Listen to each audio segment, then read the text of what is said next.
ठीक है, कोई बात नहीं। सभी भक्तों का स्वागत है श्रीमद् भागवतम में। अभी हम लोग श्रवण कर रहे थे श्रीमद् सुखदेव गोस्वामी जी के बारे में कि सुखदेव गोस्वामी जी किस प्रकार से उन्निद्र थे, अविद्या से निवृत्त थे। वह स्त्री और पुरुष का भेद भी नहीं देख रहे थे, और वो कैसे थे, वो मतलब गूढ़ मूढ़ इवेयते, रहस्य मतलब बोल नहीं रहे थे, चुप बैठे हुए थे और मूर्ख की तरह लग रहे थे। मूर्ख थे नहीं, मूर्ख की तरह लग रहे थे। तो प्रश्न यही बन रहा है कि वो उनको लक्षित कैसे किया गया, इनवाइट कैसे किया, न्योता कैसे दिया गया भागवत पे बोलने का। जब राजा परीक्षित को कथा सुननी है तो वो बहुत बड़े व्यक्ति हैं, तो उसके लिए कथा करने वाला भी कोई महान व्यक्ति, कुछ महान पंडित होना चाहिए। तो उनके पांडित्य तो सूचित नहीं हो रहा था, तो उसी प्रश्न के संबंध में और बातें कह रहे हैं सुखदेव गोस्वामी के बारे में। तो आप मेरे पीछे बोलिए। ये सब बोल करके कि वह गूढ़ थे, मूढ़ जैसे लग रहे थे, अब वो प्रश्न कर रहे हैं स्पष्ट, यानी शौनक ऋषि प्रश्न कर रहे हैं। कथम आलक्षितः पौरैः, कथम आलक्षितः पौरैः, संप्राप्तः कुरु जांगलान्, संप्राप्तः कुरु जांगलान्, उन्मत्त मूक जड़वत्, उन्मत्त मूक जड़वत्, विचरन् गज साह्वये, विचरन् गज सायये। कथम आलक्षितः पौरैः, कथम आलक्षितः पौरैः, संप्राप्तः कुरु जांगलान्, संप्राप्तः कुरु जांगलान्, उन्मत्त मूक जड़वत्, उन्मत्त मूक जड़वत्, विचरन् गज साह्वये, विचरन् गज सावये। इससे पहले कि मैं आगे जाऊं, एक भक्त ने थोड़ी देर पहले प्रश्न किया कि मुझे मृत्यु का भय तो उतना नहीं है, लेकिन ये भय है कि क्या मैंने भगवान की सेवा पर्याप्त मात्रा में करी। तो उसका उत्तर मैंने वहां उनको नहीं दिया। कभी नहीं लगेगा कभी नहीं लगेगा कि आपने पर्याप्त मात्रा में सेवा करी है। कभी जिंदगी में नहीं लगने वाला, कभी शाश्वत रूप से कभी नहीं लगने वाला।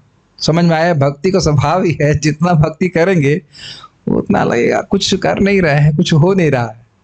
और बाहर वाले यही सोचेंगे तो बहुत भक्ति में लगा हुआ है। समझ रहे हैं? भक्ति का स्वभाव ही है, जितना भक्ति करेंगे, जितना श्रीमद् भागवत पढ़ेंगे, कुछ पढ़ ही नहीं रहे, कुछ हो ही नहीं रहा है, ऐसे करके। एक बात का मुझे बहुत सुख मिल रहा है कि जिस प्रकार से ये एक लॉकडाउन का बहुत बड़ा लाभ है कि लोगों ने आश्रम जीवन को अनुभव कर लिया है। घर में रहते हुए भी किस प्रकार से 4 बजे से लेकर 9 बजे तक जीवन जीना चाहिए, और उसके बाद शाम को फिर कृष्ण कथा में लगना चाहिए। जो एक ब्रह्मचारी हम सब लोग कर रहे हैं, आपके और अनीश प्रभु मेरे जीवन में कोई अंतर तो है नहीं, सेम चल रहा है ना हमारा। आपके मेरे और आपके जीवन में कोई अंतर है? भाई मैं कुछ मंदिर की सेवा करता हूँ, आप कुछ नौकरी पकड़ी जो भी कुछ कर रहे हो, कुछ तो कर रहे हैं, मतलब एंगुलर फ्रैंगुलर जो कुछ भी कर रहे हैं। तो कहने का अर्थ ये है कि एक कम से कम 5-6 महीना, मैं कहता हूँ कोरोना शांत हो जाए लेकिन लॉकडाउन चलता रहे तो इतना भाग रहे हैं भाई। साधु लोग तो बोलते थे कि माँ धावा माँ धावा, माँ मत भागो मत भागो मत भागो। अब सरकार भी इसको अनुमोदित कर रही है, भागो मत, निकलो मत घर से, रहो और भजन करो घर पे। तो बहुत प्रसन्नता हो रही है कि भाई कम से कम सुबह शाम पूरे तन्मय होकर के लोग भागवत सुनने के लिए इच्छुक हो रहे हैं। ये बहुत अच्छी बात है। और अब महसूस कर रहे हो किस प्रकार का जीवन कितना शांतिमय और सुखमय जीवन। दिन में कुछ काम करे रोटी वोटी चलाने के लिए, सुबह शाम भगवान के बारे में श्रवण करे का मन कितना प्रसन्न हो जाता है। नहीं तो पूरा जीवन हम ऐसे ऐसे भागते रहते, जैसे कि वो भाग रहा था ना, क्या नाम था, काल यवन, भगवान कृष्ण के पीछे भाग रहा था और जस्ट 1 फीट दूरी पे थे भगवान कृष्ण। उसी तरह से हम भागते रहते हैं सुख के पीछे, सुख के पीछे, सुख के पीछे, लेकिन सुख बस 1 फीट की दूरी पे रहता है, दूर है कि नहीं? इतनी मेहनत कर रहे हैं, सुखी तो नहीं हो रहा है ना। तो ये श्रीमद् भागवतम का विशेष लाभ है। तो हाँ, फिर वापस विषय पे आ जाता है। मैं प्रसन्नता व्यक्त कर रहा हूँ कि सब लोग इस प्रकार से श्रीमद् भागवत में रुचि रख रहे हैं। ओके, शब्दार्थ देखिए। कथम, कैसे, कैसे, आलक्षितः, आलक्षितः, मान्य, मान्य, पौरः, पौरः, नागरिकों द्वारा, नागरिकों द्वारा, संप्राप्तः, संप्राप्तः, पहुँचे हुए, कुरु जांगलान, कुरु जांगल प्रदेश में, कुरु जांगल प्रदेश में, उन्मत्त, पागल, मूक, गूंगा, जड़वत, मूढ़ के समान, विचरण, घूमते हुए, गज साहवये, हस्तिनापुर में। अनुवाद: कुरु तथा जांगल प्रदेशों में पागल, गूंगे तथा मूढ़ की भांति घूमने के बाद जब वे व्यासपुत्र श्री सुखदेव हस्तिनापुर अब दिल्ली नगर में प्रविष्ट हुए तो वहां के नागरिकों ने उन्हें कैसे पहचाना? श्लोक देखिए। कथम आलक्षितः पौरः, लक्षितः मतलब लक्षित करना, पहचानना। करना मित्रों का है, ढूंढो। हाँ, इन्होंने तो हाथ भी खड़ा कर दिया, इन्होंने हाथ भी खड़ा कर दिया। मान लो चुप बैठे होते और हाथ खड़ा कर देते तो भी लक्षित किया जा सकता है। मान लो हम सब लोग नए होते तो नहीं मालूम कर पाते ना किसका नाम कर्मामृत है, स्पेशली आप चुपचाप बैठे रहते तो स्वाभाविक सी बात है, कोई बोल नहीं रहा है, किसी को जानते ही नहीं, तो आप पौरे मतलब यहाँ पे समझ शब्द है गज साहवे। गज साहवे मतलब हस्तिनापुर। गज साहवे जिसका नाम गज हाथी के नाम से रखा गया है उस स्थान पे हस्तिनापुर, वहां पे वो थे। कुरु जांगल प्रदेश मतलब वो एरिया दिल्ली के आसपास वाले एरिया में घूम रहे थे। दिल्ली में कितने लोग घूम रहे हैं अभी, आपको क्या पता कौन भागवत जानता है? अभी देखिए श्लोक तो हम पढ़ के आगे निकल गए, है ना। यहां तो बड़े बड़े पोस्टर लगाते हैं, हो सकता है बहुत बार मायावादी हो, बोलेगा कथा भागवत कथा मर्मज्ञ और स्थापित कर देगा कि भगवान निराकार है। तो हम लोग विश्वास कर लेते हैं कि भाई बहुत बड़े पंडित जी होंगे, कुछ होगा इस प्रकार का। लेकिन आप बताइए कि कोई व्यक्ति एकदम बोल नहीं रहा है, पागल की तरह व्यवहार कर रहा है और वह भागवत बोलने लग जाए, कोई असंभव, एकदम असंभव बात नहीं हो जाएगी? भारत के मान लो कहें कि भारत के प्राइम मिनिस्टर भागवत सुने तो आप कहीं किससे सुन लिए भाई? वो भी केवल भारत के। थोड़ा सा मनन कीजिए श्लोक के ऊपर, केवल भारत के, पूरे विश्व के नहीं। वो भी प्राइम मिनिस्टर है, राजा नहीं है, कुछ ग्रहण कर पा रहे हैं। महाराजम परिषितम परितम परमर्श भी सुने थे ना, ऋषियों से घिरे हुए हैं, राजा हैं, इतने महान व्यक्ति हैं, वो इनको चिन्हित कैसे किया? भागवत बोलेंगे तो आगे की बात है, उनको इनवाइट कौन किया भाई? बिना इनविटेशन के तो कोई भागवतम बोलेगा नहीं ना, इतना तो एटिकेट है।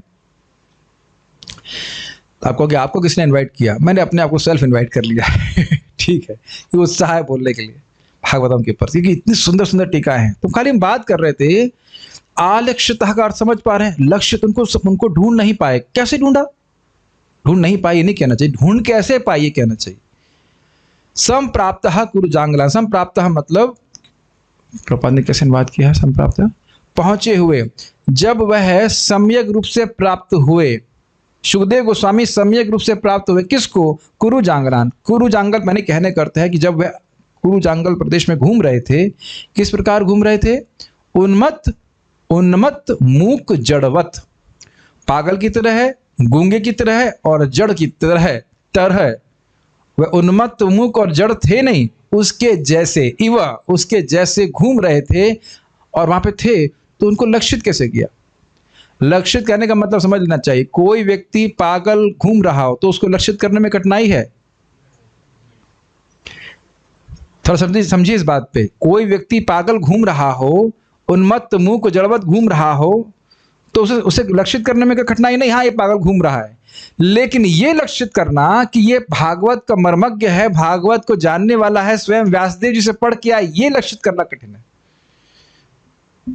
आलक्षित शब्द की व्याख्या समझ पा रहे हैं भाई? तिलक विलक लगा कर कोई वैष्णव हो तो कुछ आइडिया हम लगा सकते हैं, उसमें भी आइडिया लगाना मुश्किल है कि वह भागवत जानने वाले। मुझे याद है हमारे क्या नाम है उनका, बड़े सुंदर भक्त वो हैं, भागवत बोलते हैं, अरे परम पूज्य राधा गोविंद महाराज के शिष्य हमारे, नहीं लाल गोविंद प्रभु नहीं, दूसरे एक और भी, अरे नहीं, एक अपने आश्रम में आए थे, एक बार क्लास दे रहे थे, अरे नाम नहीं रख रहा हूँ पा रहा हूँ मैं, बहुत सुंदर कथा करते हैं। अभी हम बलराम हॉल में भी क्लास दिए थे। नहीं गृहस्थ डिवोटी हैं, अरे नहीं, एकदम शास्त्रीय काउंसिल के वो हेड हैं, याद नहीं आ रहा, खैर जो भी है। हाँ हरि पार्षद प्रभु, बहुत अच्छे डिवोटी, बहुत अच्छे डिवोटी। तो हरि पार्षद प्रभु यहाँ पे क्लास दे रहे थे कुछ अपने ग्रुप के बच्चों के संग, अब वो देखने में यंग लगते हैं, तो मैंने कहा ये क्या क्लास दे रहा है, ऐसे लगा कि नए बच्चे हैं, कोई बातचीत आपस में कर रहे होंगे, तो उसमें कथा में बैठा नहीं, मैं आया था ऑफिस से अपने किसी काम से, शाम का समय का होगा, उसके बाद हमारा कुछ दोपहर की बात होगी, तो कुछ भक्त लोग बोले हरि पार्षद प्रभु हैं, वो कुछ बच्चों को क्लास देंगे, आप स्थान दे सकते हैं? आप ये क्लास कर लूँ। लेकिन जब उनका प्रवचन मैं इधर सुना बलराम हॉल में, तब बड़ा चमत्कृत हुए, वाह देखो इतने यंग हैं, देखने में यंग लग रहे हैं, लेकिन कितना शास्त्र का ज्ञान है, कितना अच्छा जानते हैं। आप समझ रहे हैं मेरी बात? भाई वो उन्मत्त मूक जड़वत नहीं थे, तब भी मैं नहीं जान पा रहा था ना कि भाई भागवत जानने वाले हैं। बाद में जब मैंने उनके बारे में सुना कि भाई शास्त्रीय काउंसिल के मेंबर है इस्कॉन के, तब लगा अरे अच्छा से सुनने गए, हाँ बड़ा अच्छा प्रवचन लग रहा है। तो ग्रहण कर पा रहे हैं। आलस्यता शब्द के मतलब मनन करे, विचार करे तो क्यों कठिनाई हो रही थी उनको? भागवत के प्रवक्ता के रूप में, ऐसा प्रवक्ता जो सारे ऋषियों के सामने चुना जाए वक्ता के रूप में परीक्षित महाराज के लिए, इस प्रकार से कैसे लक्षित कर लिया। कुछ ग्रहण कर रहे हैं। परितम परमर्श भी बहुत सारे ऋषियों के बीच में घिरे हुए थे ना, उसमें से एक व्यक्ति का चुनाव किया जाना चाहिए था। तो जो व्यक्ति पागल जैसा दिख रहा है, चुपचाप बैठा हुआ है, जड़वत है, उसको कैसे लक्षित किया गया कि ये भागवत बोलेंगे या ये कुछ बोलेंगे? भागवत बोलेंगे नहीं बोलेंगे कुछ पता नहीं, ये कुछ बोलेंगे, ये कैसे लक्षित किया गया? बड़ा कठिन बात है। उस समय भी दिल्ली में बहुत लोग घूम रहे थे। आप मत सोचो उस जमाने की दिल्ली मतलब 6 लोग होंगे वहां पे ऐसा नहीं, उस समय काफी जनसंख्या थी, बस वो पॉल्यूशन नहीं कर रही थी आज की तरह। अच्छा, कहाँ विचरण कर रहे थे? गज साहवये। आह्वान समझते हैं आप? आह्वान में कुछ मतलब होता है कुछ बोलना। तो गज साहवे शब्द से आप समझ लीजिए जिसको गज शब्द से, हाथी नाम से, जिस शहर को हाथी नाम से बोला जाता है, जिसको आवाहन करने, जिसका नाम उच्चारण करने में हाथी आता है, यानी हस्तिनापुर। हस्तिनापुर में घूम भी रहे थे, तो कैसे उनको लक्षित किया? समझ में आ गया प्रश्न समझते रहेंगे तो बहुत रुचि होती कि बात क्या हो रही। बाल प्रबोधिनी बड़ी सुंदर है, इसमें जरा देखिए। और वह समाधि से बाहर भी नहीं आते थे। पिछले श्लोकों में आपने सुना निर्विकल्प कहा, वह हमेशा एकांतमति, हमेशा समाधि में स्थित रहते थे। तो कोई कहेगा हो सकता हो समाधि से बाहर आकर कुछ बोलते हो, तो कहते हैं ना, वह समाधि से बाहर ही नहीं आते थे, अपितु कीट के समान पृथ्वी पर पर्यटन करते थे। कीट के समान ऐसे भौरे होते ना, भौरे, कभी इधर जाएंगे कभी उधर जाएंगे, कोई विशेष प्रयोजन नहीं है, इधर जाएंगे उधर जाएंगे, इधर भ्रमण करते रहते थे। इस वाक्य से यह सूचित होता है कि वे परिव्राजक के धर्म का निर्वाह करने के लिए पृथ्वी पर विचरण कर रहे थे। तो वे किस प्रकार दृष्ट व प्रार्थित होकर निर्बंध के साथ कथा कहे। बहुत कठिन हिंदी हो गई ना, समझा रहा हूं, घबराई मत। परिव्राजकाचार्य का अर्थ होता है परिव्रजन करने वाला। वो घर नहीं बांधते हैं, वो हर स्थान पर जाते रहते हैं और प्रचार करते हैं। सामान्यतः परिव्राजकाचार्य का यही धर्म होता है। इसको भी अब आप क्लियर आगे सुनेंगे कि वे लोगों का कल्याण करने के लिए उनके पास भिक्षा मांगने के जाते थे। यद्यपि वे कुछ बोलते नहीं थे, लेकिन केवल उनकी प्रेजेंस से, उनके किसी के घर में जाने मात्र से उसका घर जो है वो तीर्थ के समान हो जाता था। तो परिव्राजकाचार्य ये है, परिव्राजक जो, हाँ परिव्राजकाचार्य से कहा जाते हैं। जो परिव्राजक होते हैं वह सन्यास के तीसरा लेवल होता है। पहला है कुटीचक, बहुदक और परिव्राजकाचार्य। तो परिव्राजन में वह गांव में भी नहीं रहता है, वो पूरे विश्व में या कह सकते हैं पूरे भारत भूमि पे वो भ्रमण करते रहते हैं। तो घर नहीं बांधते, जहाँ रात में रुक जाना हुआ रुका, फिर उसका फिर आगे बढ़ गए, इस प्रकार से करते हैं। तब वो क्या है, किस प्रकार से दृष्ट हुए। दृष्ट का अर्थ फिर समझ लीजिए। दृष्ट का मतलब कि ये महान संत हैं। ये कैसे देखा गया? मैंने फिर बताया आपको कि पागल दिख रहे थे, इसीलिए बोल रहे हैं उन्मत्त जड़ मूक जड़वत। तो पागल को लक्षित करना कोई कठिन नहीं है, लेकिन ये परम भागवत हैं, भागवत के विज्ञ व्यक्ति हैं, यह कैसे दृष्ट हुआ? भाई यहाँ कोई प्रश्न समझने में कठिनाई है तो बता दीजिए। पैसे नहीं मिल रहे चुप रहने के लिए या हाँ बोलने के लिए, हमें समझ में आ गया है। कुछ समझ में आ रहा है कि मैं क्या बोल रहा हूं? देखिए होता यही है, लोग मुझे आज बोल रहे थे ओवरव्यू मास्टर आप साफ सुन लीजिए। क्या ये इनसाइट व्यू समझ में आ रहा है जो ओवरव्यू दूंगा? जब इतनी मेहनत करा रहा हूं तब ओवरव्यू दूंगा तो कुछ समझ में आएगा। ओवरव्यू धाए कर देता था, समझने क्या समझ में आता। मुझे याद है हमारे मोहित प्रभु एक माता जी को क्लास में लेके आए थे, हमारी गीता के क्लास में। उस दिन हम ओवरव्यू दे रहे थे तो वो घबरा गई, क्या ऐसे ही क्लास होती है रोज इतना तेजी से, हमें समझ में नहीं आ रहा। नहीं ऐसा नहीं, एक एक श्लोक पढ़ाते। एक्चुअली देखिए भागवत के शब्दों के अर्थ का आस्वादन करना चाहिए। आलस्यता शब्द को बोल रहे ना, दृष्ट, देखे कैसे गए, समझ में आ गया? देखे कैसे गए मतलब भागवत जानते हैं, ये कैसे मालूम चला। और जब देखे ही नहीं जा सकते तो प्रार्थित कैसे होंगे? कोई प्रार्थना करेगा ना कि हमें भागवत सुनाइए, तब तो सुनाएंगे। जैसे कि सूत गोस्वामी जी को बुलाया गया, आसन पे बिठाया गया, तो उनसे प्रार्थना की गई आप सुनाइए, तो अब वो बोल रहे हैं। और के बारे में बोले भी थे कि हम जानते हैं, त्वया खलु पुराणानि सेतिहासानि चानघा आख्यातानि अभिधीतानि धर्मशास्त्राणि यान्युता। हम जानते हैं कि आपने धर्मशास्त्र को खूब बोला है, आप जानते हो, सारा वेद विद हो, अच्छा सा पढ़ते हो, यानी वेद विदाम श्रेष्ठ भगवान बादरायण, सुने हैं ना सब कि भगवान वेद व्यास जानते हैं, अन्य लोग जानते हैं, अन्य परावरा विदो विदो, आप सब जानते हो। तो इस प्रकार से सूत गोस्वामी जी के बारे में शौनक आदि ऋषि जानते थे कि ये विद्वान है, इसलिए प्रार्थना कर रहे हैं। ठीक है, तो समझ में आया कि दृष्ट और प्रार्थित होना कठिन था उनके लिए। ऐसा संदेश देख रहे हैं कि समझ नहीं आ रहा है कुछ, कहीं सॉफ्टवेयर इंजीनियर में कोई कोड तो नहीं चला रहे हैं मन में क्लियर समझ में आ रहा है देखिए, मैं चाहता हूं कि समझ में आए, समझ में आने तो महाप्रभु की तरह श्रवण करेंगे, बुझे तो कि ना बुझे हमें बुझे तो ना पारी, बुझे कि ना बुझे हमें, बुझते ना पारी। आपको समझ में आ रहा है कि नहीं आ रहा है, ये मुझको समझ में नहीं आ रहा है ठीक है, देखिए उद्देश्य इस कथा का यही है कि आप लोगों को समझ में आए तो मुझे सुख मिलेगा कि हाँ आपको अच्छा लगा। अच्छा, निर्बंध मतलब समझते हैं? निर्बंध का मतलब होता है व्रत लेकर के, जैसे हम लोग निर्बंध करके जप करते हैं कि हम 16 माला जप जरूर करेंगे, इसे निर्बंध कहा जाता है। तो कह रहे हैं कि यह निर्बंध कि जब तक परीक्षित महाराज जी शरीर नहीं छोड़ेंगे मैं यहाँ बैठ के कथा करूंगा, ऐसा निर्बंध कैसे हो गया, इसको भी आगे क्लियर होगा। वो तो घूमते ही थे, एक जगह स्थान भी जहां जब तक गाय दोही जाती है तब तक वो रुकते थे, उसके बाद रुकते भी नहीं थे। इस सब से इससे सभी का श्रीमद् भागवतम के महत्व को सूचित हो रहा है। जो व्यक्ति थोड़ी देर के लिए भी, आधे घंटे के लिए भी से अधिक कहीं रुकता नहीं था, वह 18,000 श्लोक बोलने के लिए 7 दिन 7 रात रुक के बोला। ये दिखाता है कि श्रीमद् भागवतम को बोलने में कितना उनको सुख मिला था। इस बातें भी और क्लियर हो जाएंगी। तो निर्बंध के संग कथा का ही समझ में आ रहा है, व्रत लेके कि अब हम यहाँ से जब तक परीक्षित महाराज जी शरीर नहीं छोड़ते हैं तब तक हम कथा कहते ही रहेंगे। ये कैसे कह दिया उन्हें, समझ गए? ओके।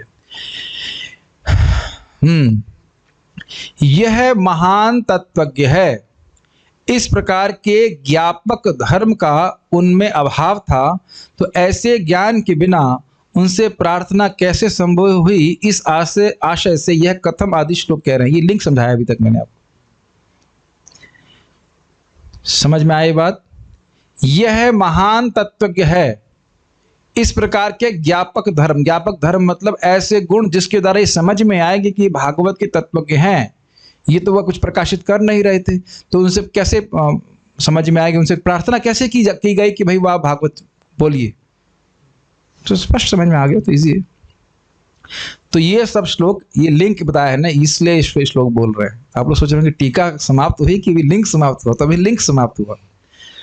कुरु जांगल आदि यह सब देश विशेष हैं, तो पहले सुखदेव गोस्वामी इन स्थानों को प्राप्त हुए और फिर हस्तिनापुर आए। मतलब यही कुरुक्षेत्र का एरिया मान के चलिए, जो मेरी समझावट है, कुरु जांगल प्रदेश यही सब माना जाता है। तो कुरु जांगल से ही होते हुए भगवान भी जब द्वारका से आए हैं इधर दर्शन देने के लिए, किसको? श्रुतदेव ब्राह्मण और बहुलाश्व राजा को। तो ऐसे ही अपने इधर आए थे, बिहार की तरफ आए, तो बिहार सीधे आने के बजाय पूरा दिल्ली से घूम करके आए, कुरु जांगल से घूम करके आए ताकि सारे भक्त उनको देख सकें। तो कुरु जांगल प्रदेश वही समझ लीजिए, पंजाब इत्यादि जो है वो सब एरिया कुरु जांगल कहलाता है। पहले वहां को घूमते घूमते आए और वहां से फिर वो अब दिल्ली आए। और मैं गैस कर सकता हूं कि वो बद्रिकाश्रम से आ रहे होंगे, वो केवल गैस कर रहा हूं, मुझे पता नहीं कहाँ से आ रहे हैं। तो घूम ही रहे थे, कहाँ से एग्जैक्टली आ रहे हैं हम नहीं कह सकते, लेकिन जो समझ में आता है कि व्यासदेव जी से श्रवण करने के बाद उन्होंने भागवत परीक्षित महाराज को ही बोली। ये तो हमने सुना था ना, अपने बेटे सतु संस्रावायामासा सुना था ना, महाराजम परीक्षितम, अपने बेटे को ग्राह्यमासा, व्यासदेव जी ने ग्रहण कराया अपने बेटे सुखदेव गोस्वामी को, सुखदेव गोस्वामी ने सम्यक रूप से श्रवण कराया परीक्षित महाराज को। तो ऐसे प्रतीत होता है, मैं कुछ कह नहीं सकता, कि पढ़ करके आए और यहाँ पे पढ़ा रहे हैं। शिक्षार्थ प्रवेश सेवार्थ निकास सुना है आपने, काफी सरकारी स्कूलों में लिखा रहता है। तो शिक्षा के लिए गए अपने पिताजी के पास और परीक्षित महाराज की सेवा, अपितु पूरे जगत की सेवा के लिए वह प्रस्तुत हुए। जिसका नाम गज अर्थात हस्ती के साथ लिया जाए, वह देश अथवा जिसको हस्ती नाम के राजा ने निर्माण कराया हो, ऐसे हस्तिनापुर में वे विचरण कर रहे थे। समझ में आया शब्द गज सहावय का आवाहन शब्द बता रहा था। तो जिस देश का नाम का आवाहन हस्ती यानी गज के नाम, गज यानी हस्ती यानी हाथी के संग ले जाए, उस देश में वो घूम रहे थे, अर्थात हस्तिनापुर में। हस्ती नाम के राजा हुए, उन्होंने इस हस्तिनापुर को स्थापना किया था, इसलिए भी इसको हस्तिनापुर कहते हैं। तो आप बताइए, अगर कोई महाभारत देख रहा है टीवी में तो समझ में आ जाएगा उसको हस्तिनापुर को हस्तिनापुर क्यों कहते थे। कुछ नहीं समझ सकते। और कई बार लोग बस खाली टीवी को देख करके उस पर आधारित प्रश्न करते हैं भगवान कृष्ण के बारे में। एनीवेज, अच्छा, तो पूर्ववासियों के द्वारा वे किस प्रकार आलक्षित हो पाए? 3 प्रकार से किसी व्यक्ति के संबंध में ऐसा ज्ञान संभव हो पाता है कि व्यक्ति श्रेष्ठ है। सुंदर स्वरूप से, देखने में बड़ा अच्छा लगे, सुंदर लगे। किंचित भाषण से, भाई सुंदर ना भी हो, कम से कम बोले अच्छे से।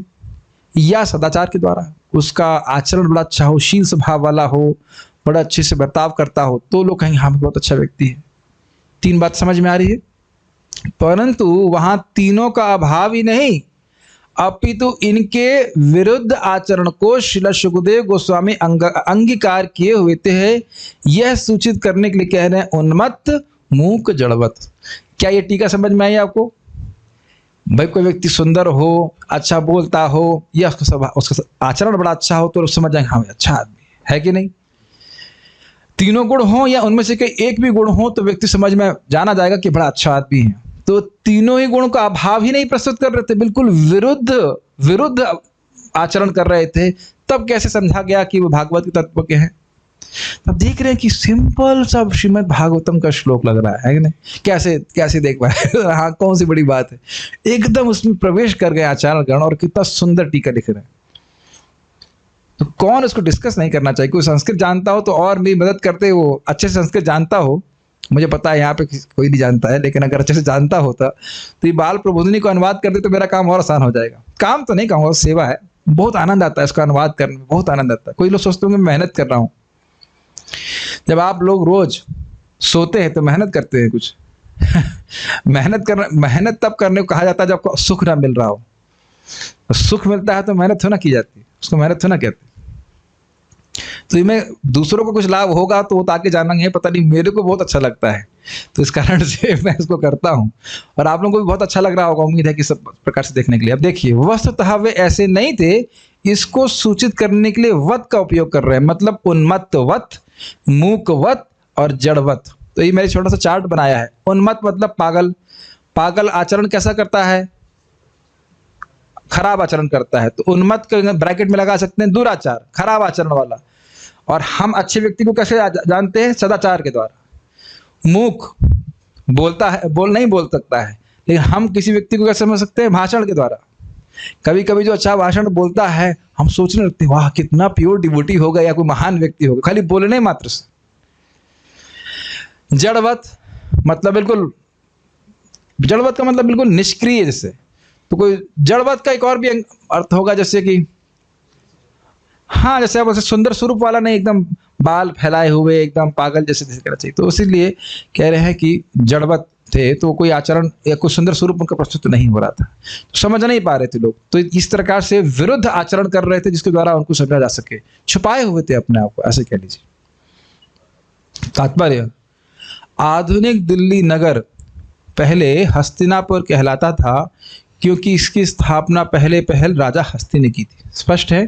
एक बात बड़ी प्रेरणादायक है, अब जो भक्त लोग दिल्ली में रह रहे हैं तो प्राय वो कहेंगे कि हम हेली दिल्ली में रह रहे हैं, नारकीय दिल्ली में रह रहे हैं, लेकिन आप स्पष्ट जान रहे हो कि भगवान वहाँ पर रहे। अपितु महाराज समझा रहे थे कि जो द्वारका की रानियाँ थीं वो कहती थी, वो प्रार्थना करती थी कि अर्जुन अगर स्त्री होते तो बहुत अच्छा होता। ऐसा क्यों? कह रहे हैं कि प्राय अर्जुन से भगवान इतना प्रेम करते हैं कि प्राय वो हस्तिनापुर में रहते हैं, तो स्त्री होते तो कम से कम शादी करके द्वारका में ले आते।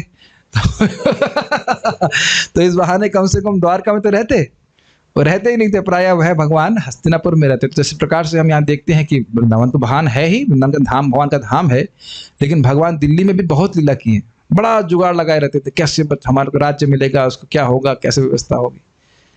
कुरुक्षेत्र तो आप जानते ही हैं, भगवान वहाँ पे गए हैं। तो इस प्रकार से हस्तिनापुर, और भगवान के महान भक्त भी हस्तिनापुर में रहे। पता नहीं, अभी भी मैंने सुना है पांडवों का किला है कहीं पे मेरठ के पास में, मेरठ के पास में है। कोई मेरठ के डिवोटी हो तो कुछ फोटो वोटो भेजिए। हाँ मैं, अच्छा, वेरी गुड। अगली बार आप कभी जाइएगा तो हमको फोटो वोटो भेजिएगा। फोटो खींच सकते हैं हाँ की? हाँ तो फोटो खींच के भेजिएगा, अच्छा। खैर आगे पढ़ते हैं। अपना पितृगृह त्यागने के बाद गोस्वामी, हाँ ओके, तो क्लियर हो गई बात, हमें प्रभुपाद की इसमें क्लियर हो गई। अपना पितृगृह यानी अपने पिता का गृह, यानी कि बद्रिकाश्रम।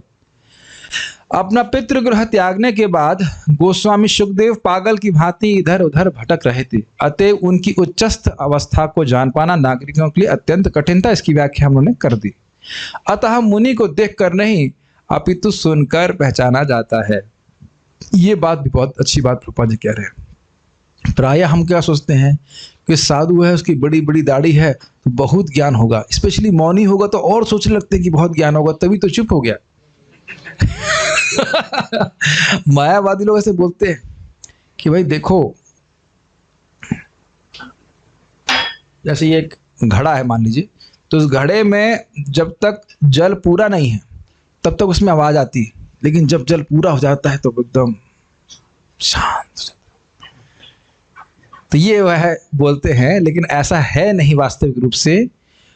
जीवन तिस्सन मुखरितम भवदीय वार्ताम, ये ब्रह्मा जी बोलते हैं कि जो अपना जीवन इस प्रकार से धारण करते हैं, जो मुखर, मुखर मतलब बहुत बोलने वाले, सन मुखरितम भक्त, और जो मुखर हैं तो खूब बोलने में एक्सपर्ट हैं भगवान के बारे में, उनसे श्रवण करके जीवन जीते हैं तो वे आपको प्राप्त कर लेते हैं, यद्यपि आप अजित हो।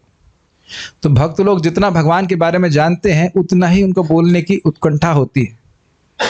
जितना मैं टीका को पढ़ रहा हूँ उतना लगता है कि इस टीका को पढ़ाया जाना चाहिए, ये समाज के सामने लाई जानी चाहिए, छुपी हुई है कि नहीं। और प्रभुपाद जी प्रथम स्कंद के प्रथम अध्याय के प्रथम तात्पर्य में ही कह देते हैं कि जो व्यक्ति गंभीर छात्र है भागवत का, उसे आचार्यों की टीका पढ़ के आस्वादन और भी करना चाहिए। तो ये स्पष्ट है। तो आप देख ही रहे हैं कि अब हम लोग गिरधरराज जी से कब मिले नहीं, चक्रवर्ती पास से मिले हैं, प्रभुपाद जी से भी मिले हैं क्या, बताइए। प्रभुपाद जी शुद्ध भक्त ही कैसे मालूम चलता है आपको? श्रवण करके, इज इट नॉट? एकदम प्रत्यक्ष देख रहे हैं ना। कभी नहीं मिले ना प्रभुपाद से, ये नहीं कि कभी मिलेंगे नहीं, मिलेंगे तो जरूर गोलोक में, लेकिन मिले नहीं अभी हम लोग व्यक्तिगत रूप से। ये रूप गोस्वामी पाद या जगदानंद पंडित जी, गदाधर दास, उनके बारे में श्रवण करके ही तो सहज विश्वास हो जाता है ना। तो इसीलिए हाँ, शिष्यपाद रामानंद राय या महाप्रभु भी, उनके बारे में श्रवण करके ही विश्वास होता है। तो विश्वास का आधार ही श्रवण है। हाँ, तो इसलिए सुन करके समझ सकते हैं। ठीक है। मनुष्य को चाहिए कि साधु या मुनि के पास दर्शन के लिए नहीं अपितु सुनने के लिए जाए। मैं इसको थोड़ा अलग तरह से बोलता हूं। मनुष्य को चाहिए कि साधु या मुनि के पास दर्शन के लिए नहीं अपितु दर्शन के लिए जाए। समझ में आ गया? केवल देखने के लिए जा रहे नहीं, जो वो दर्शन प्रस्तुत कर रहे हैं उसको ग्रहण करने के लिए जाइए। सही में मुझसे कोई दर्शन लेने आता ना मेरे, तो मुझे बड़ा क्रोध आता है। I just want to avoid such people because they want to avoid my darshan. समझ में आ रहा है? ग्रहण कर रहे हैं मेरी बात, मेरा कटाक्ष समझ रहे हैं? हाँ स्वामी जी, महाराज जी, प्रभु जी, आपका दर्शन करने आए, हम पवित्र करें। अरे आओ शाम को क्लास में आओ। नहीं, टाइम नहीं, इधर जाना है, उधर जाना है, ऐसा करना, वैसे करना, ऐसे करना। तो जब आप हमारा दर्शन चाहते नहीं हो तो क्यों बोलते हो कि हम आपका दर्शन चाहते हैं? मेरे I am just playing on words. एक तरफ कह रहे हो कि मैं आपका दर्शन करना चाहता हूं, और जब हम आपको दर्शन दे रहे हैं तो आप दर्शन स्वीकार नहीं करना चाहते। जनरली यही भावना होती है कि हम दर्शन करने जाएं, पाँव छू लें, अपने पाप हम साधु पे डंप कर रहे हैं, उसकी सेवा ही है हमारे पाप काटना, इसीलिए तो साधु बना है। या 5,000 6,000 रुपए दे दें ताकि हमें कोई पूछे नहीं कि भजन कर रहा है कि नहीं कर रहा। कल ही मेरे को कल एक व्यक्ति कुछ डोनेशन दी है, तो मैं क्या जप चल रहा है या जप ना करने की घूस खिला रहे हो मेरे को कि भाई साधु चुपचाप बैठा रहे, कुछ पूछे ही नहीं कि जप चल रहा है कि नहीं चल रहा है। कहते नहीं प्रभु जी, आऊंगा ऐसे कर। ये नहीं होता है, घूसखोर नहीं साधु, समझ रहे हैं अपनी बात। तो खैर बात ये है कि भक्तों के संग में उक्ति भी, भागवत बोल रही, उक्ति भी, उक्ति के द्वारा, शब्द के द्वारा साधु सहायता करते हैं। शब्द के द्वारा ज्ञान प्राप्त होता है, व्यक्ति अपना हित अहित को समझ पाता है। इसीलिए तो महाप्रभु के सामने सनातन गोस्वामी कह रहे हैं कि अपनार हित अहित किछु नहीं जाने, मैं अपना हित अहित कुछ नहीं जानता हूं, आप मुझे शिक्षा दीजिए। भगवान के सामने, भगवान सामने है तब भी कह रहे हैं हमें कुछ शिक्षा दीजिए। बहुत इंपॉर्टेंट है। और लोग इसीलिए नहीं सुनना चाहते हैं क्योंकि कड़वा लगता है, हमारी जो आसक्ति है उस पर प्रहार होता है ना। यदि वह साधु के वचनों को सुनने के लिए तैयार ना हो तो जाने से कोई लाभ नहीं है। तो अब भी कोई इसमें विचार विमर्श की आवश्यकता है? कोई नहीं ना, डाउट? कोई इसमें लोग बहुत बार मंथन करते नहीं, देख के भी तो कुछ लाभ होता है, ये होता है। हाँ वैसे हो जाता है, तिलक विलक देखते हैं, भक्त को देखते हैं, लेकिन उसके वाकई जीवन में परिवर्तन तब तक नहीं आता जब तक वो कथा श्रवण नहीं करे। प्रभुपाद इसको बड़ा स्पष्ट कहते हैं, भक्तों के संग का आश्रय लेने का मतलब है श्रवण कीर्तन की प्रक्रिया का आश्रय लेना। और इसका अर्थ समझ लीजिए, आप जानते हैं श्लोक को, जब भक्तों के संग में आते, सताम प्रसंगात मम वीर संविदो भवंत हृतकर्ण रसायन कथा तदजोषणादाशुपवर्ग वर्तमनि श्रद्धा रतिर भक्तिर अनुक्रमिष्यति। भक्तों के संग में आकर जब भगवान की कथा को सुनते हैं तो हमारी श्रद्धा बढ़ती है, उसी से श्रद्धा उपजती भी है और उसी से श्रद्धा बढ़ती भी है। समझ रहे ना मेरी बात? तो जब अगर यही करने को तैयार नहीं तो उसकी श्रद्धा होगी क्या? लौकिक श्रद्धा रहेगी, हाँ साधु हैं, हाँ भगवान हैं, लेकिन दृढ़ श्रद्धा कि भगवान हैं, भगवान की मैं सेवा करूंगा, भगवान की इस प्रकार सेवा करनी चाहिए, वो सब कुछ नहीं रहता। शास्त्रीय श्रद्धा का नितांत भाव रहता है और ये श्रद्धा आगे जाकर के भगवान के प्रेम के रूप में परिणत होती है। परिणत मतलब परिवर्तित होती है, results like that. Sukhdev Goswami साधु थे और वे भगवान की दिव्य लीलाओं के विषय में प्रवचन कर सकते थे। उन्होंने साधारण नागरिकों की सनकों को संतुष्ट नहीं किया। ये समझ में आई बात कि सामान्य जनता क्या सुनना चाहती है, यह उनका ध्यान नहीं था। अभी तो क्या कल्याण होगा सभी का और परीक्षित महाराज का किस प्रकार से कल्याण होगा, इस कारण से भागवत बोली। समझ रहे हैं? जैसे यहाँ पे कोई व्यक्ति पीएचडी करता है तो यह तो सोचता नहीं कि भाई क्या मेरी इस पीएचडी को रिक्शे वाला समझ पाएगा, पान वाला को तो जरूर समझ में आना चाहिए। इस प्रकार की वह धारणा लेकर के पीएचडी नहीं करता है। तो भागवतम को वैसे महाराज कई बार कटाक्ष करते हैं, तो भागवतम ऐसा नहीं है कि भाई ये तबला और हारमोनियम लेकर के आप उसको पढ़ा रहे हैं। क्या यहाँ पे आप तो मैथमेटिक्स से पढ़े ना, एमएससी की मैथमेटिक्स से, तो तबला नहीं बजाया कभी टीचर ने? कभी आप सोचिए, मैथमेटिक्स बजा रहा है अल्फा बीटा गामा डिंग डिंग डिंग डिंग डिंग डिंग, और इस प्रकार से तबला बजा रहा है, हारमोनियम बज रहा है। तो ये एक प्रकार का मजाक है, बताइए। और महाराज तो बहुत कटाक्ष करते हैं कि आजकल तो ऐसे परीक्षित महाराज घूम रहे हैं, श्रोतागण घूम रहे हैं कि अगर सुखदेव गोस्वामी भी आते तो उनको भी कहते हैं जब तक आप हारमोनियम नहीं बजाएंगे हम कथा नहीं सुनेंगे।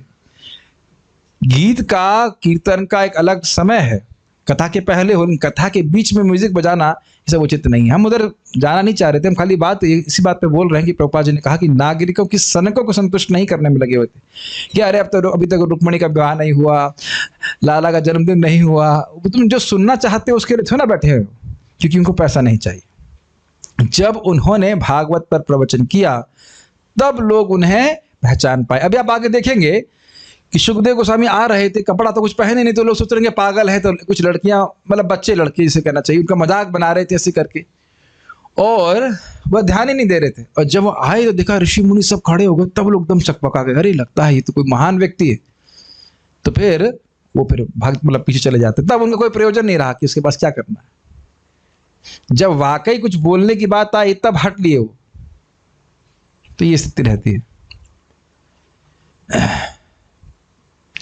उन्होंने कभी जादूगर जैसी जादूगरी दिखाने का प्रयास नहीं किया। बाप रे बाप, कभी कभी सोचे इस बात के ऊपर, कभी मैं सोचा करता हूं कि कितने सारे गुरु हैं ना जिनकी करोड़ों करोड़ों चेले भी हैं। नाम तो हम नहीं रख रहे हैं, आप जानते हो भारत में ऐसे हैं जिनके करोड़, उसमें करोड़, एक्चुअली 1 करोड़ या 2 करोड़ है ना, 5-5 करोड़ चेले हैं और एक भी चेले को यह पता नहीं होगा कि भगवान कौन है। आप दुर्भाग्य देख रहे हैं। और विश्वास ये है कि हमारे सदगुरु हैं, सदगुरु हैं, असदगुरु हैं, 6 नंबर के चेले। बहुत अद्भुत बात प्रभुपाद जी कह रहे हैं। मुझे याद है, मैं जब साउथ इंडिया में इंजीनियरिंग के लिए था, मेरा दोस्त था, उसका नाम था गौरव।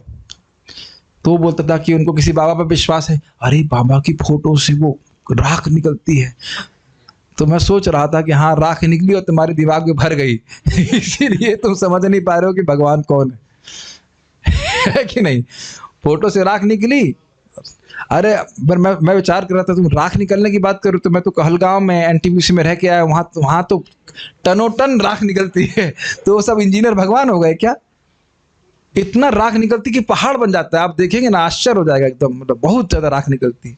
तो राख निकालने को भगवान कहते हैं, क्या बताइए, ऐसा मूर्खता है लोगों की।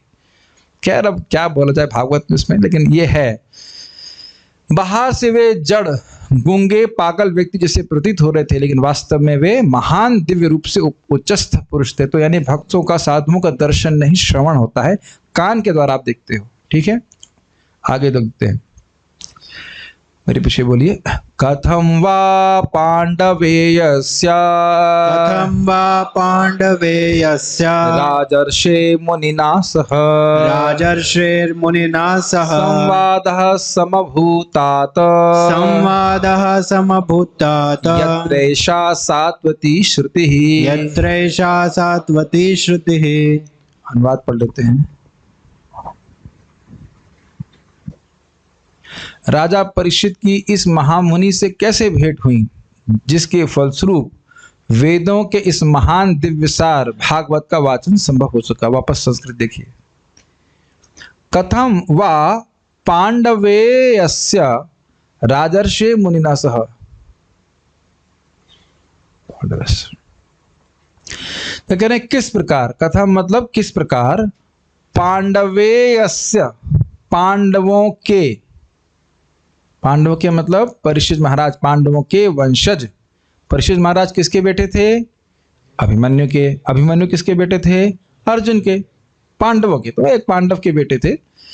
राजर्षि मुनिनः सह संवादः, राजर्षि परीक्षित महाराज का मुनि यानी कि सुखदेव गोस्वामी के साथ संवाद सम्यक भूत, किस प्रकार सम्यक रूप से संभव हो सका।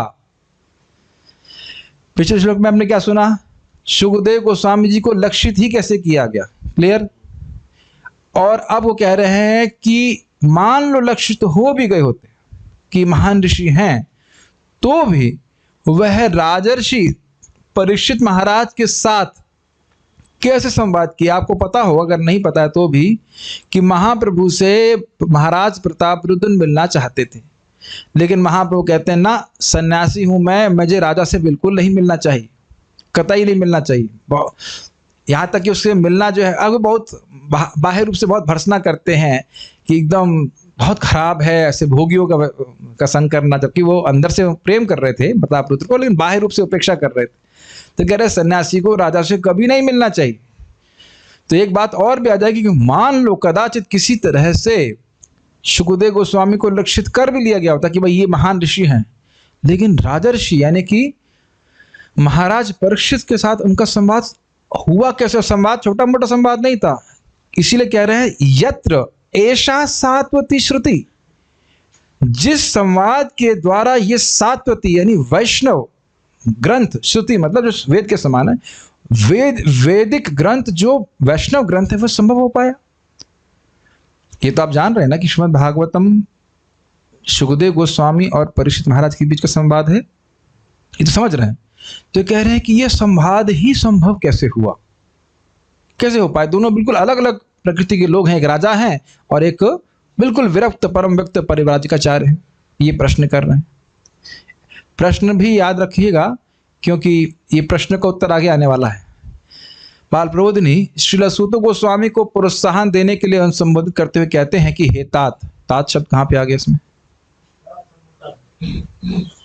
संभूतात, संभूत तात, तात मतलब सूत गोस्वामी। तात्पर्य, एक बात आप देख रहे हैं कि किस प्रकार से शौनक आदि ऋषि बड़ा प्रेम कर रहे हैं सूत गोस्वामी जी को। तात कहने का मतलब हो गया बेटा, एक तरह से बेटा ये बताओ इस प्रकार से, मतलब कितना प्रेम है वैष्णवों के बीच में। ये बात आगे भी आप सुनने वाले हैं। नित्यम विष्णु जनप्रिय, सुखदेव गोस्वामी कथा बहुत सुंदर करते थे भगवान की, इसी कारण से नित्य ही वैष्णव को प्रिय थे और वैष्णव भी नित्य उनको प्रिय थे। वैष्णव के बीच में कथा श्रवण ही मुख्य बात है और इसी कारण से उनकी मैत्री होती है।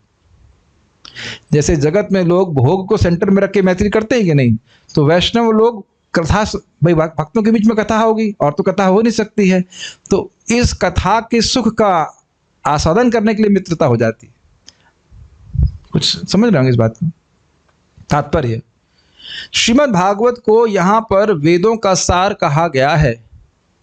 सात्वती श्रुति यह काल्पनिक कहानी नहीं है, जैसे कि गैर जिम्मेदार लोग प्रायः कहते रहते हैं। आज यही बात मैं शाम को भक्तों को बोल रहा था कि अपने घरों में भी बच्चों को या किसी को भी किसी तरह प्रेरणा दीजिए, कम से कम 1 माला 2 माला 4 माला कुछ तो करे, और यह याद करते हुए कि एक नाम उच्चारण का कितना लाभ है।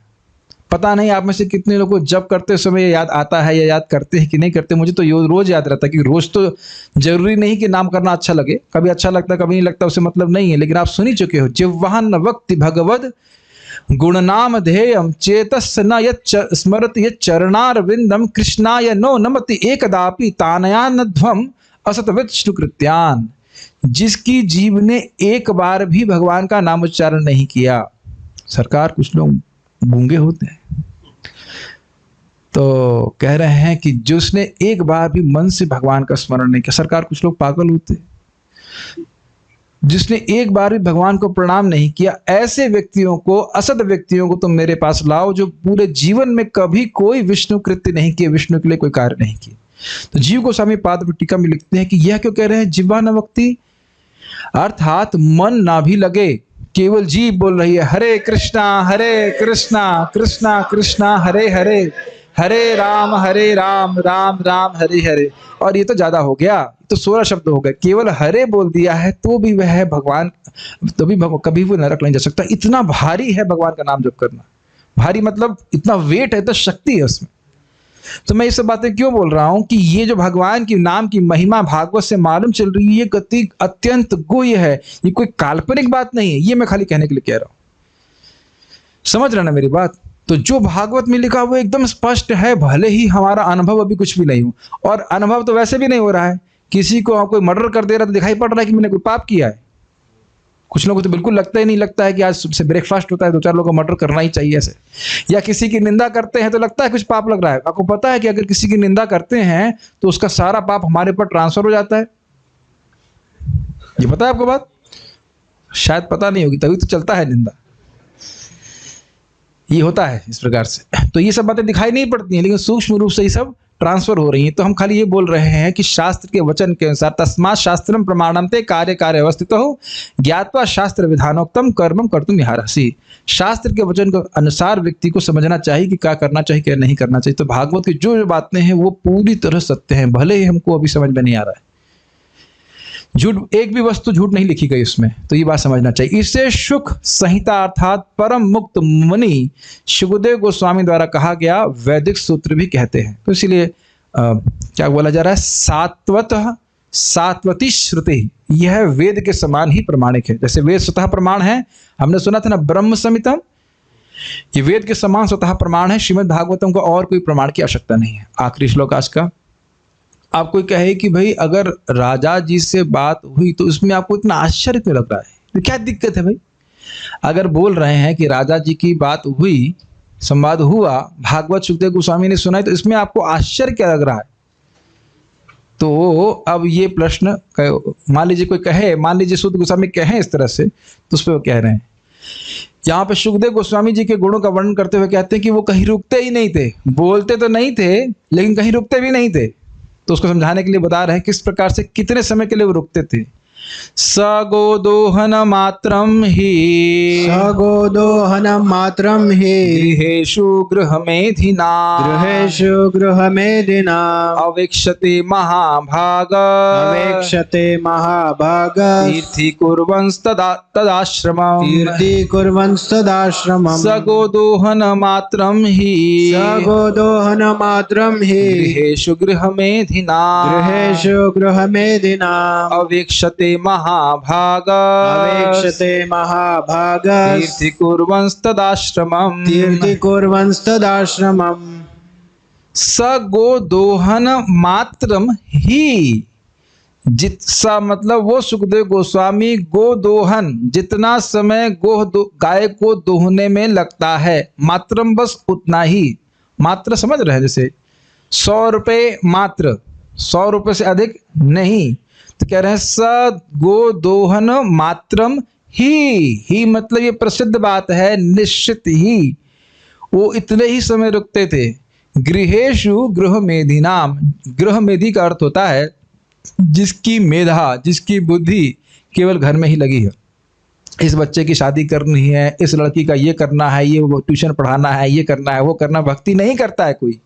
गृह शब्द नहीं है, गृहमेधि शब्द है यहाँ पे। जो घर गृहस्थी में पूर्णतः आसक्त हैं, केवल उनके घर में, केवल, या घर में भी नहीं कहना चाहिए, घर के बाहर कह लीजिए, भिक्षा मांगने के लिए केवल उतने समय रुकते जितने समय गाय दुही जाती। अब ये पुराने जमाने के गृहमेधि की बात है, 5000 साल पहले जब गाय में आसक्त रहता था। अब आजकल क्या कहा जाए, वो उतने ही समय रुकते थे जितने समय तक, क्या कहा जाएगा, टीवी सीरियल समाप्त नहीं होता था जो क्या कहा जा सकता है कि आज की गृहमेधि क्या स्थिति है कि गाय तो रखते नहीं है। कुत्ता पैदा तो नहीं कर रहे हैं, कुत्ता रख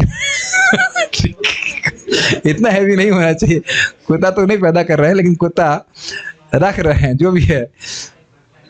तो अब अवेक्ष्यते का अनुवाद प्रभुपाद क्या करते हैं, अवेक्ष्यते प्रतीक्षा करते हैं, ठीक है। तो यानी कि केवल गो दोहन मात्र, यानी जब तक गाय नहीं दोह ली जाती तभी तक वह प्रतीक्षा करते हैं। और महाभागस किसको रेफर कर रहे हैं, परम भाग्यशाली। मैं अनुवाद पढ़ लेता हूँ, कहीं गलत नहीं बोलना चाहिए। वे सुखदेव गोस्वामी कृषि गृहस्थ के द्वार पर उतनी देर रुकते जितने समय में गाय दुही जा सकती, ये तो स्पष्ट है। वे उस घर को पवित्र करने के लिए ऐसा करते थे। हाँ, तो ये महाभाग शब्द है, ये सूत गोस्वामी को बोला जा रहा है। तीर्थिम कुर्वंस तदाश्रमम, क्यों जाते थे भाई, वो जाते ही क्यों थे, जब आधे घंटे रुकना है तुम जाओ ही मत, क्या जरूरत है। तो कह रहे तीर्थी कुर्वंस तदाश्रमम, उनके आश्रम को, उनके गृहस्थी को तीर्थ बनाने के लिए। कितना सुंदर बोल रहे हैं। ये महाभाग शब्द किसके लिए है, मैं थोड़ा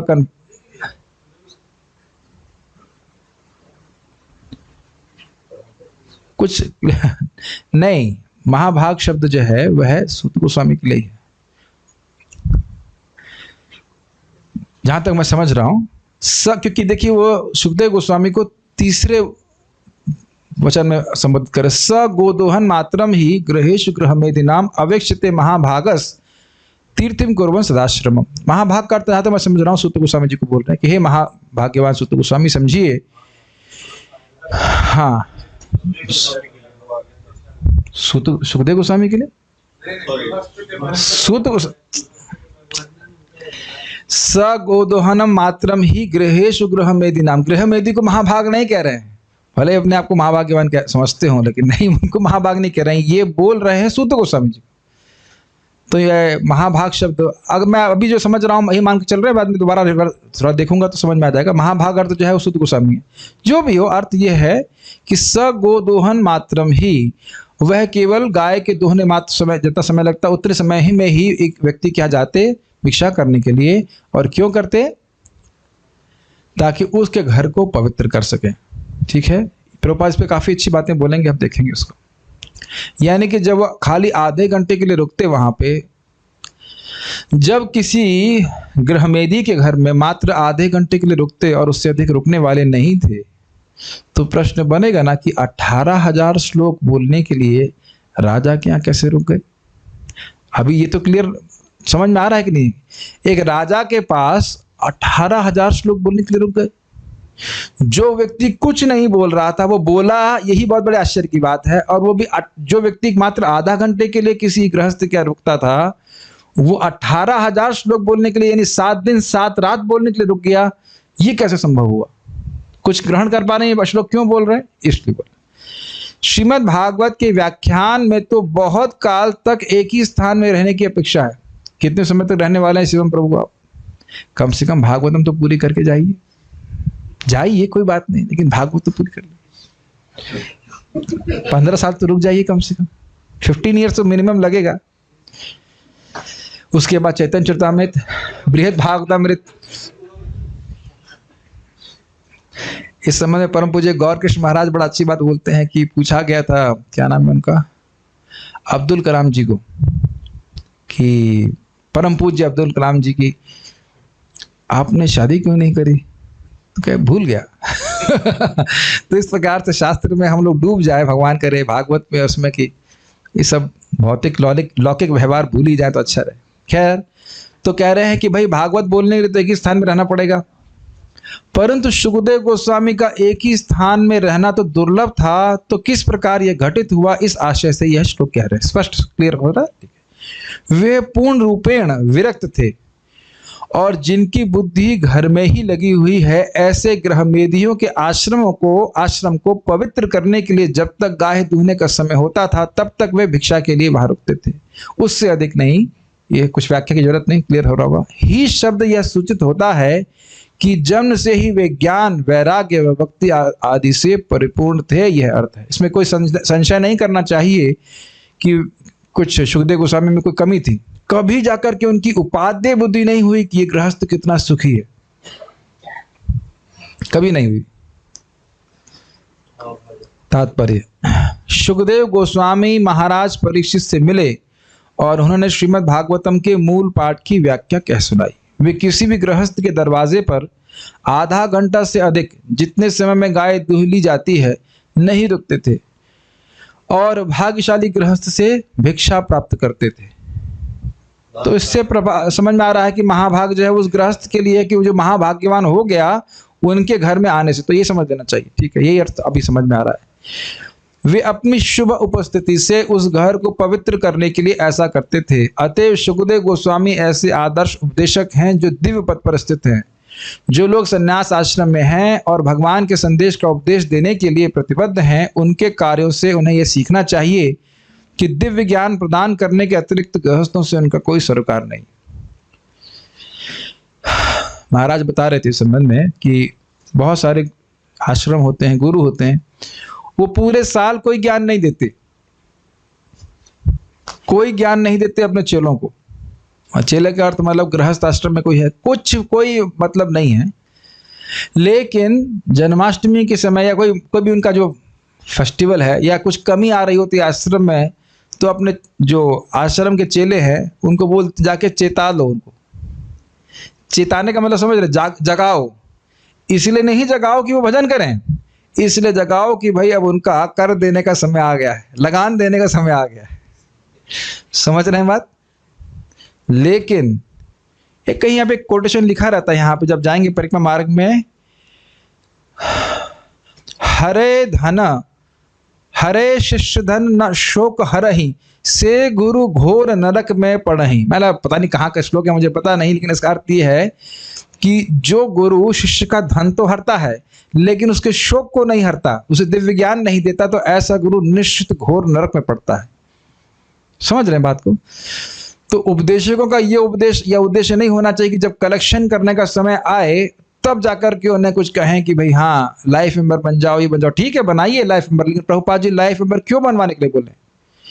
ताकि लोगों को प्रभुपाद जी के ग्रंथ प्राप्त हो, उन्हें भक्तों का संग प्राप्त हो और वो भगवान के भक्त बने। ये बात हमें कभी नहीं भूलनी चाहिए। इसीलिए देखिए, श्रवण कीर्तन का अभाव होता है तो व्यक्ति इसी प्रकार से वह कार्य करने लगता है। मुझे आज भी याद है, मैं और प्राणनाथ प्रभु इधर, पहले हमारा ऑफिस था G2 में, यहाँ पे था, वहाँ बैठे हुए थे। एकादशी का दिन था, शायद 27 सितंबर की बात होगी, अब कौन सा साल था मुझे याद नहीं है।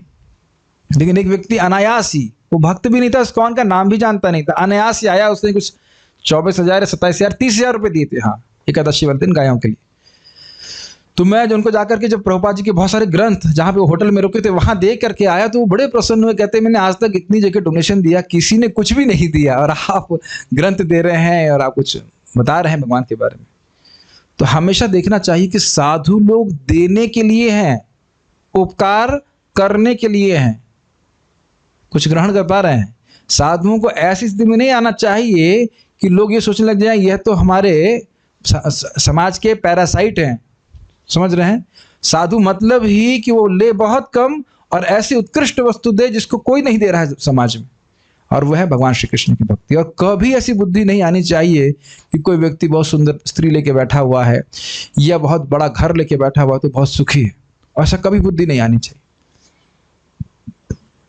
परम पूज्य गौर कृष्ण महाराज संबंध में कह रहे थे, तो कुछ लोग आक्षेप की, तो आपके इस्कॉन के डिवोटी भी तो पर्ची लेके घूमते हैं। तो महाराज उत्तर दिए कि देखिए, पर्ची लेके तो घूमते हैं कुछ लोग, डोनेशन कलेक्शन करते हैं, लेकिन उद्देश्य क्या है कि उस धन को अगर आप भगवान की सेवा में नहीं लगाएंगे तो निश्चित रूप से अपने भोग के लिए लगा के नरक ही जाने वाले हैं। तो उस धन का उपयोग भगवान की सेवा में कर देते हैं तो उससे आपका बड़ा लाभ होता है। ये एक दया ही साधुओं की है। ये नहीं सोचना चाहिए कि साधु हमेशा जो है भूखे नंगे हैं कुछ है नहीं तो आपके पीछे पीछे घूम रहे हैं, ऐसा नहीं होना चाहिए।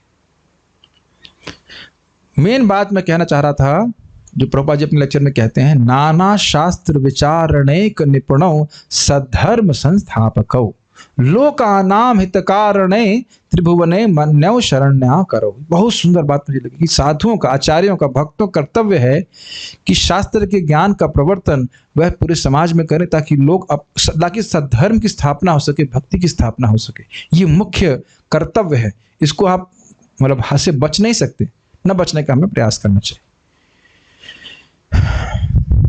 यानी दिव्य ज्ञान देना ही हमारा उद्देश्य होना चाहिए, चाहे हाउस प्रोग्राम कर रहे हो, चाहे जूम प्रोग्राम कर रहे हो, चाहे कुछ भी। लोग भगवान के बारे में जाने और वो स्वेच्छा से कुछ दान देना चाहते हैं, वो अलग बात है, वो भगवान की सेवा में लगा देते हैं। इस संबंध में एक और बात याद आ रही मेरे को, थोड़ी विनोद वाली। परम पूज्य महान शिला जगन्नाथ दास बाबा जी महाराज परम विरक्त संत थे। तो एक वह उनको उनका सेवक जो है वो डोली कहेंगे क्या, टोकरी में उठा के लेके जाता था। तो एक बार वो लेके जा रहा था, एक कोई क्या नाम से कोई सेठ होगा, तो उसने सोने का सिक्का होगा कुछ भी, एक कोई मूल्यवान एक वस्तु उनकी टोकरी में डाल दी। तो बाबा जी थोड़ा आगे निकल गए, फिर लौट के आए, उसको कहा चलो वापस ले जाओ। फिर उसको गाली देने लगे कि तुमने मुझे क्या समझ रखा है, क्यों पैसे दिए तुमने मुझको, ऐसे बहुत डांट लगाई। कह रहे महाराज जी मैं बहुत पापी हूँ, मैंने धन ऐसे कमाया है, मैं सोचा कि आपको इस भगवान की सेवा में लगा देंगे। तो बोले मैं तेरे बाप का नौकर हूँ तेरे पैसे को लगाऊं मैं भगवान की सेवा में इस प्रकार। तो बहुत वो रोने लग गया बेचारा, खूब डांट लगा उसको। तो फिर क्योंकि उसको थोड़ा अहंकार था अपने धन का, तो उन्होंने कहा ठीक है उसको तुम गायों की सेवा में लगा देना, गायों की सेवा करोगे तुम्हारा धन क्या कहेंगे पवित्र हो जाएगा, सिद्ध हो जाएगा, मतलब अच्छा उसका अर्थ प्रयोजन सिद्ध हो जाएगा। तो इस प्रकार से ऐसे कभी कभी लोग सोचते हैं इस प्रकार से हम साधुओं को खरीद लें, उनको भी घूस दे दें और चुपचाप बैठे रहें और हम डांटे नहीं कि भजन कर रहे कि नहीं कर रहे। गृहस्थ से भिक्षा मांगने का उद्देश्य उसके घर को पवित्र करना होना चाहिए। ये हमने सुना है सीनियर भक्तों से कि जब भी हम किसी घर में हाउस प्रोग्राम करने जाएं या कुछ करने जाएं तो हमें कुछ कथा करनी चाहिए, कुछ बोलना चाहिए भगवान के बारे में। हमारे यहाँ रामस्वरूप लोग घर में जाते हैं तो हम लोग नहीं करते क्योंकि रोज ही क्लास में आते ही हैं उसलिए वो तो क्लास तो आदान प्रदान हो रहा है, क्लास में आते हैं, श्रवण करते हैं, तो हम लोग कभी बुलाते तो हम लोग ऐसे कुछ नहीं करते, लेकिन कुछ भगवान के बारे में जरूर बोल के आ जाते हैं, कुछ तो बात तो करते ही हैं। जिस मनुष्य ने संन्यास ग्रहण कर लिया है उनको चाहिए कि वह गृहस्थ की सांसारिक संपन्नता से आकर्षित होकर के सांसारिक मनुष्यों का गुलाम ना बन जाए। बहुत गंभीर बात है ये बात, आगे सुखदेव गोस्वामी भी बहुत कठोरता से बोलने वाले हैं। कभी मन में नहीं आना चाहिए कि ये लोग बहुत सुखी हैं, इसीलिए ज्यादा मेल जोल करना अच्छा नहीं है। कहीं सोचने लग जाए अरे कितना सुखी है, देखो कितनी अच्छी पत्नी है, कितने अच्छे प्यारे प्यारे बच्चे हैं, कितना मेरे को मीठा मीठा बोल रहे हैं, ऐसा वैसा बोलने लग गया तो साधु तो गया। भक्त लोग इस प्रकार से बोलते हैं साधु संसार में रहे कोई दिक्कत नहीं है, लेकिन संसार अगर साधु के हृदय में चला गया तो बहुत बड़ा दिक्कत हो जाएगी। अपितु खूब जम के भजन करे, भक्ति करे और भक्ति में कि सुख में सराबोर रहे, ताकि कभी मन में भाव ना आए कि मेरे को अभाव है। अपितु आप भागवत में सुनने वाले वो मुझे बहुत अच्छा लगता है, प्रियव्रत महाराज नारद जी के शिष्यत्व में भजन कर रहे थे ब्रह्मचारी के रूप में, और फिर ब्रह्मा जी इनको आज्ञा दी शादी करने के लिए, और करोड़ों साल तक राज्य किए, वो करोड़ों साल तक राज्य किए। फिर उनको फिर से याद आया अरे कितना सुखी था मैं नारद जी के अनुगत में भक्ति करते हुए। फिर वो घर छोड़ देते हैं, फिर भगवान के भजन में निकल जाते हैं। इस प्रकार से लोगों ने भक्ति की है, मानव जीवन को समझाया महत्व। तो जो व्यक्ति मंगल आरती जा रहा है, ऐसे मंदिर में आ रहा है तो मंगल आरती जाता है, जप करता है, भक्ति करता है, तो वह एक सुख का अनुभव करता है। उसे कभी नहीं सोचना चाहिए, चाहे वो गृहस्थ आश्रम में भी हो तभी सोचना नहीं चाहिए कि कोई बहुत आगे भौतिक भोग में पड़े हुए हैं वह कोई सुखी है। कोई सुखी नहीं हो सकता इस तरह से। कभी सोचिए कि हम लोग के जीवन में ये कथा ना हो, कोई मंगल आरती ना हो, कोई जप ना हो, तो हम कितने दुखी हो जाएंगे।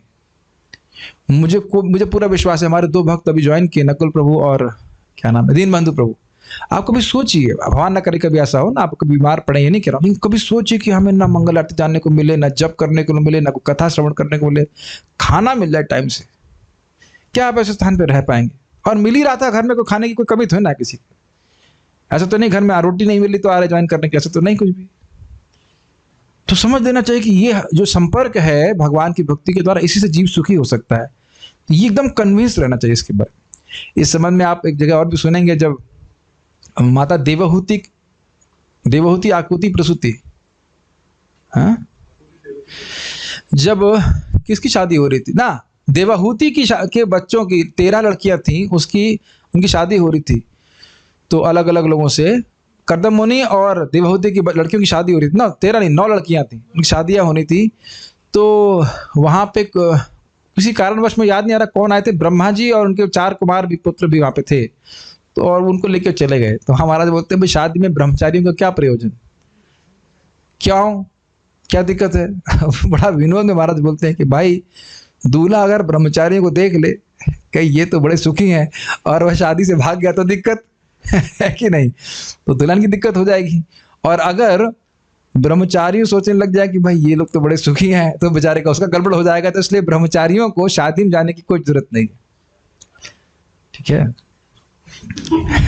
हाँ, शादी का खाना भी नहीं खाना चाहिए। ठीक ठीक ठीक। तो इस प्रकार से गुलाम ना बन जाए बोल रहा हूं, जो मनुष्य संन्यास आश्रम ग्रहण कर चुका है इसके लिए ऐसा करना विषपान तथा आत्महत्या से भी अधिक घातक है। तो अब आप ये बात समझ रहे हैं प्रभुपाद जी क्यों बोल रहे हैं? अरे वो रुकते ही बहुत कम थे। तो भाई ये बताइए कि इतने परम विरक्त व्यक्ति का इतना बड़ा संवाद कैसे संभव हो गया? एक राजर्षि से, भले ऋषि हो राजा हो कुछ भी हो, है तो राजा ना। ये महाप्रभु शब्द बोल रहे हैं, प्रताप रुद्र अच्छा डिवोटी है लेकिन एक उसका बहुत बड़ा दुर्गुण है। क्या? राजा। उसके नाम के आगे राजा लगा है। राजा मतलब ही इंद्रिय विषय में लगा हुआ व्यक्ति। फिर वहां बोलते हैं दुष्ट निष्किंचनस्य भगवद भजनोन्मुखस्य पारम परम जिगिमशोर भवसागरस्य संदर्श नाम विषय नाम अथ योषितम चहा हंत हंत विषभक्त चरणों साधु। इसी बात को प्रपात कह रहे हैं कि जो व्यक्ति निश्चिंतन भजन करना चाहता है, भगवान के पास जाना चाहता है, इस जगत से पार होना चाहता है, उसको स्त्रियों को भोग दृष्टि से देखना या ऐसे व्यक्ति का संग करना जो इस प्रकार से लिप्त है, देखना मात्र भी विष भक्षण के समान है। ये सब प्रपात वही कोट कर रहे हैं इस बातों को। तो कह रहे हैं कि ऐसे परम विरक्त व्यक्ति कैसे महाराज परीक्षित के पास बैठ करके कथा कहे।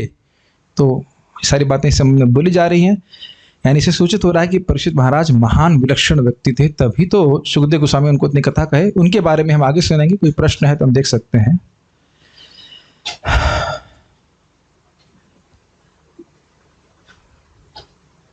सबने नाम बता दिए। एक मिनट पर इधर देख लो तो फिर आपको प्रश्न करता हूं। षंड अमर के चेले Sukhdev, Hindi translation of commentaries can send by you, it's used for Sukhdev Goswami. चलिए पता नहीं क्या कह रहे हैं। उपाध्याय बुद्धि मीन्स, हाँ ये अच्छा प्रश्न है। उपाध्याय बुद्धि का उपाध्याय शब्द कई बार बोला। उपाध्याय का अर्थ होता है बहुत अच्छा मानना कि ये वस्तु बहुत अच्छी है। रसगुल्ला बहुत अच्छा है तो रसगुल्ले को आप उपाध्याय मान रहे हो। ये कथा सुनना बहुत अच्छा है, जप बहुत अच्छा है, सम्मान की भावना, आदर की भावना, बहुत अच्छी वस्तु, इसको उपाध्याय कहते हैं। कथा भजन बिना सब जीवन शून्य है। हाँ ठीक है, आज कोई प्रश्न नहीं है। महाभाग is used for Sukhdev Goswami.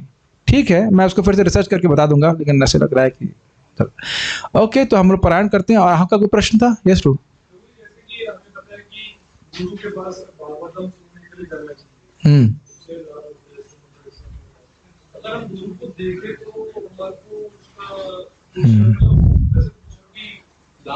अच्छा, कह रहे हैं कि गुरु के पास हमें सुनने के लिए जाना चाहिए और हम गुरु जी केवल देखें तो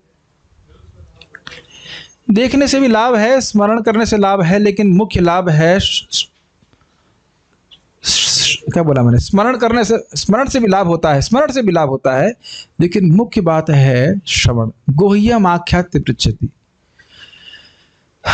देखने की लालसा होनी चाहिए, देखने से भी बहुत बड़ा लाभ होता है, लेकिन आप अंतर तो देख ही रहे हैं ना। बहुत से भक्तों को बहुत लोग देख रहे हैं, प्रभुपाद जी को भी बहुत से लोगों ने देखा। और ये भी बात सत्य है कि दर्शने पवित्र करो, ये इसमें कोई संदेह नहीं है। लेकिन जिन्होंने प्रभुपाद जी को श्रवण किया उनके जीवन में बहुत अंतर आया। कुछ तो ऐसे भक्त हैं जिनकी दीक्षा हो गई और प्रभुपाद जी से कभी मिले ही नहीं है वो, लेकिन पूरी तरह इस्कॉन को समर्पित हैं श्रवण करके। जीसस क्राइस्ट से कौन मिला है?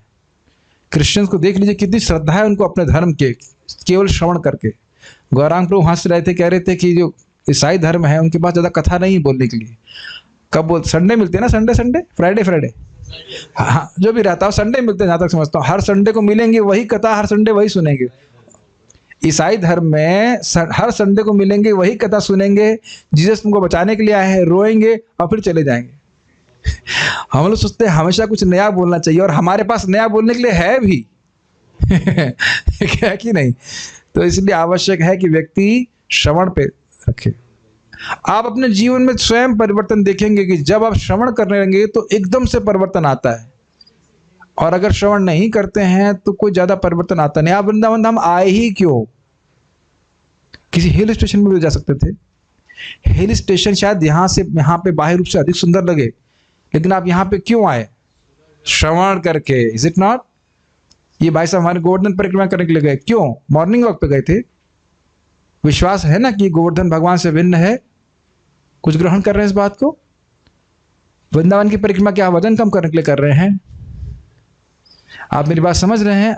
ये प्लीज आप लोग कान खोल के सुन लीजिए। अगर भक्ति में बचे रहना चाहते हैं जीवन पर्यंत, तो नियमित रूप से श्रवण कीजिए, जैसे आप नियमित रूप से ब्रेकफास्ट और डिनर करते हैं। कुछ खा के तो आए ना यहाँ पे लोग, ऐसे इतने विरक्त तो नहीं हुए ना कि बस बिना खाया की कथा सुन रहे हैं। कोई हर व्यक्ति ध्यान देता है ना कि डिनर मिल जाए रात में, और ऐसा नहीं करेंगे तो देखिएगा कैसे वीक होते हैं। और मुझे हमारे मोहित प्रभु बता रहे थे, इनके मित्र, अच्छा लड़का था, अच्छा भरा लड़का, भक्ति योग कर रहा था, ज्ञान योग में चला गया। बताइए, थोथी भूसनी कूटने के लिए थोथी, कुछ चावल भी नहीं मिलेगा, बेचारा भूखा मरेगा। तो श्रवण का अत्यधिक प्रभाव है, सबसे महत्वपूर्ण है श्रवण। प्रभुपाद जी बोलते हैं भगवान के धाम जाने की पहली योग्यता है भगवान के बारे में श्रवण करने का आग्रह। इसलिए आप जो नए लोग ज्वाइन कर रहे हैं उनके लिए तो मैंने कंपलसरी किया है। नहीं अच्छा लगा है तो आश्रम छोड़ दीजिए, लेकिन अच्छा लग रहा है ये तो रुकिए। क्योंकि अगर श्रवण नहीं करना चाहते तो बुरा मत मानिएगा, लेकिन थोथे भक्त बनेंगे, कोई वास्तविक भक्त नहीं बन पाए। कुछ विश्वास तो रहेगा नहीं, लौकिक रूप से भक्ति करेंगे, शास्त्रीय श्रद्धा होगी नहीं। तो इस संग में ना रहिए। जहां पूरा आश्रम इस्कॉन के खुले हुए हैं, जहां जाना चाहते हो वहां रहो। श्रवण करने में उत्साह नहीं है तो मत रहो, ग्रहण कर पाना। ऐसा लग रहा है कि मैं कठोर बोल रहा हूँ, लेकिन हमें ऐसे ही लोग चाहिए जो कथा सुनना चाहते हैं, भगवान के बारे में भक्ति करना चाहते हैं। समझ रहे ना मेरी बात? क्योंकि उतना उत्साह रहता है। आप कैसे, आपको उत्साह नहीं रहेगा जब सुनेंगे कि अज्ञानात अथवा ज्ञानात उत्तम श्लोक नाम यत संकीर्तनम अघम पुंसो दहेद दो यथानला। जब ये सब श्लोक मन में चढ़े रहेंगे तो भक्ति का उत्साह रहेगा, नहीं तो वही दुनिया की बातें करने वाला व्यक्ति। तो ये एक बहुत इंपॉर्टेंट बात है मेरे लिए। कोई भी भक्त जो श्रवण में उत्साहित है, मैं उसमें उसका how to say, I'm interested in him. If he's interested in katha, I am interested in him. If he's not interested in katha, I give him respects. हरे कृष्ण। ठीक है, ओके। सो हम लोग अब पारायण कर लेते हैं। महाराज बात बहुत कटाक्ष करते हैं, लव मात्र साधु संग। बस थोड़ा सा संग ही सिद्धि दे देता है। इसका अर्थ ये नहीं कि थोड़ा सा संग करेंगे, बस 1 सेकंड करेंगे, 1 क्षण, आधा क्षण, उसका भी आधा सिद्धि मिल जाती है। तो इसका अर्थ ये नहीं कि केवल 1 क्षण के लिए संग करेंगे, अर्थ ये है कि सारे क्षण साधु संग में ही लगाएंगे। ओके।